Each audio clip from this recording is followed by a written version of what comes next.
All right, hey everyone, Craig Galbraith, Editorial Director with Channel Futures here. Really excited to be talking to Mobolaji Sokunbi. Mobolaji is the Director of Alternative Routes to Market with Dell Small Business. Mobolaji, how are you today? Good to be talking with you. I'm good, Craig. How are you? I'm doing great. I want to kick this conversation off talking about diversity, equity, and inclusion. Now, Dell Expert Network, which is under your purview, is the official sponsor of our DE&I effort at Channel Futures. Curious to know why this is an important topic to Dell Expert Network and maybe a little bit about the culture of diversity within your organization. Yeah, thanks for the question, Craig.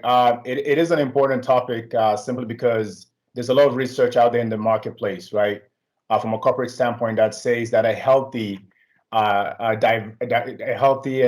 diverse and equitable and inclusive corporate workforce, provides and yields better results, right? We know that, for Dell, it's not about being cool or trendy. It's really important to us. Research shows out there that, when you have a healthy D&I team, a culture, you have higher prospects of innovation. It shows that, there's increase in employee satisfaction. It shows that there's increased creativity overall as a team, and more importantly, that there's improved cultural awareness. So that's why these things are important for us. And, I was glad, last year when doing our Dell Technologies Summit, our CEO, Michael Dell, spoke about this, when we talked about our 2030 moonshot goals. So one of the things we're looking at is that by 2030 for Dell Technologies, 50% of our global workforce will be women. 40% of our leaders globally by 2030 will be women.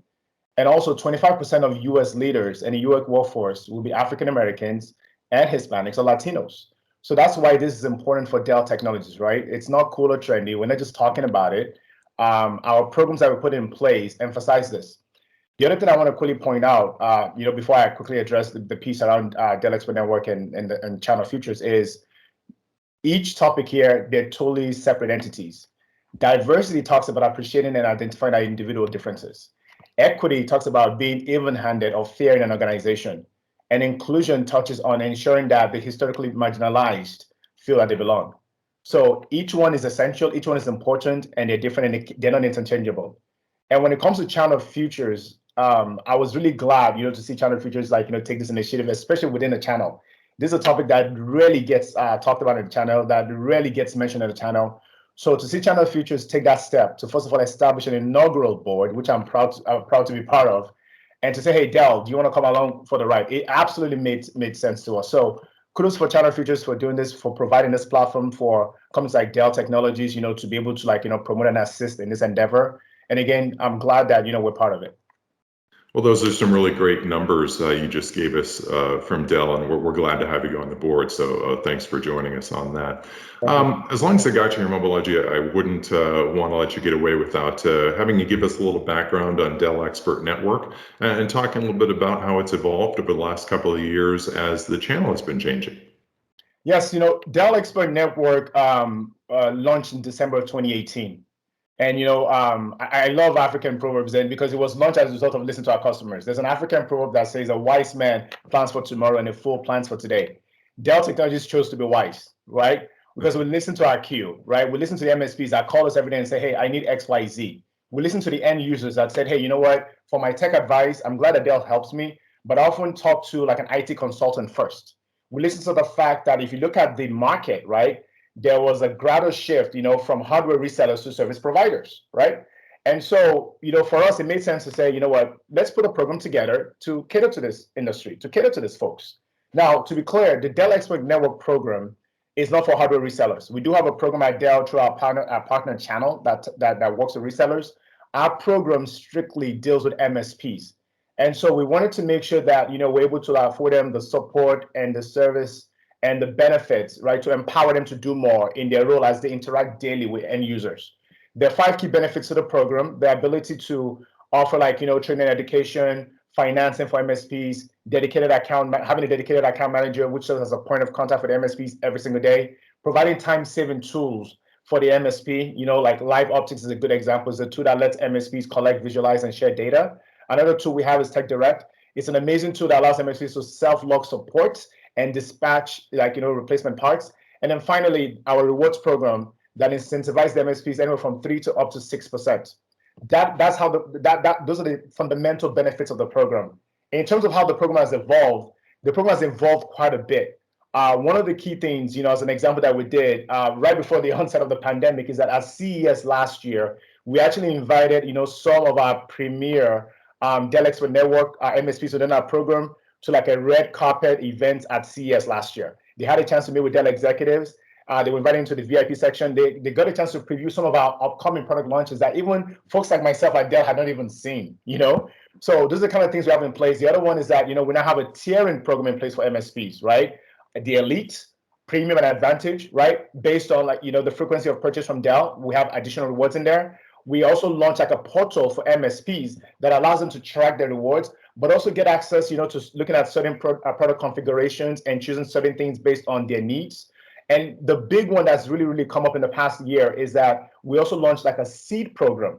So the ability of MSPs to actually get their hands on free Dell products, to play with it, use it, and actually end up owning it at no cost, right? This is something we also launched in the past year in conjunction with Intel. These are all the unique programs we've had in place for MSPs. And then finally, we also put in place like a free CompTIA ISAL membership worth almost $800 that allows MSPs to actually override that cost for the first year. So these are the unique things we've had in place, and this is how the program has evolved from December 2018 to the current day. Yeah, lots happened in about 3 years. A lot of Yes. folks out there are beginning to realize how deeply involved Dell is with MSPs. So, Mobolaji, speaking of MSPs, talk briefly about some of the biggest opportunities maybe ahead for MSPs in your network. Yeah, so we talked about, how the program has evolved, right? What has also happened during that involvement is the pandemic, right? Came up, right? March, Feb last year, based on whomever you ask. One thing that's happened over the past 18 months is that, most customers and users now are set up remotely, right? And the biggest opportunity I see for MSPs in this regard in front of them are around deploying the right infrastructure, right? That's number one. So when I talk about deploying the right infrastructure, we want to make sure that we're helping our MSPs make the most efficient, cost-effective decisions in regard to their customers' IT infrastructure. When making those decisions, it's important to consider like long-term cost of ownership. So making sure that they understand the best balance and value between the CapEx and OpEx. Business continuity is important, right? Keeping applications running all the time in case maybe there's certain downtimes that could be as a result of maybe like, power or internet disruptions, but also data protection.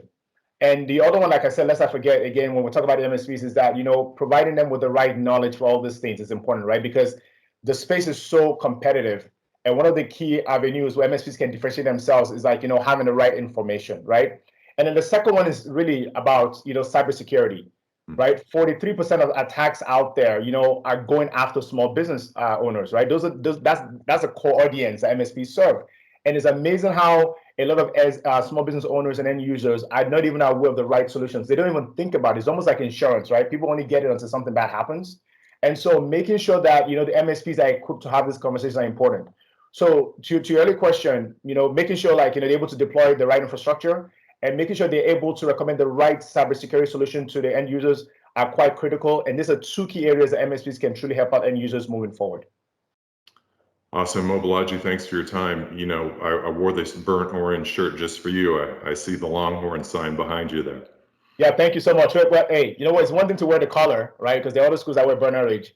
If you're truly wearing this for me, you gotta throw this up. Oh yeah. Well, that's kind of like the Washington sign is like yeah. that too. So well, they're pretty close. Yeah, of course. And it says kind of like the Washington sign. I also went to Wisconsin for grad school, so it's almost like this is what we do, like for W. Yeah. So thank you so much. This has been fun, Craig. Thank you. All right, take care.